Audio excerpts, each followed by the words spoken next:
అంబానీ రాహుల్ గాంధీ దగ్గర నేర్చుకోవాలి. ఏంటది? అంబానీకి సంబంధించినటువంటి ఇష్యూస్.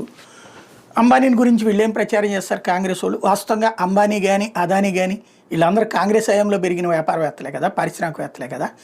కాబట్టి ఇప్పుడు వాళ్ళు బీజేపీ కానీ ఎవరు ప్రభుత్వంలో ఉంటే వాళ్ళతో సఖ్యంగా ఉంటారు. అది నచ్చట్లేదు వీళ్ళకి. ప్రభుత్వాలతో వ్యతిరేకించాలి, వీళ్ళకే సపోర్ట్ ఉండాలి. అట్లా లేదు కాబట్టి అంబానీ ఇప్పుడు అంత సంపాదిస్తున్నాడు, ఎంత సంపాదిస్తున్నాడు అదేదో ప్రజలకి చెప్పొచ్చు కదా అంటున్నారు. ఇప్పుడు రాహుల్ గాంధీ గారు ప్రజలకి చెప్పొచ్చు కదా, అంబానీకి కూడా నేర్పచ్చు కదా. 50 లక్షల రూపాయలు లోన్ ఇచ్చి నేషనల్ హెరాల్డ్కి సంబంధించి ఎంత డబ్బులు తీసుకుంది? 2000 కోట్ల రూపాయలకు సంబంధించినటువంటి ఆస్తులు. టోటల్గా 1,00,000 కోట్ల ఆస్తులు ఉన్నాయి, కానీ మెయిన్లీ అధికారికంగా లెక్క కనబడేది 2000 కోట్ల రూపాయల ఆస్తులు. దేనికి? కేవలం ఇచ్చినటువంటిది 50 లక్షల రూపాయలు.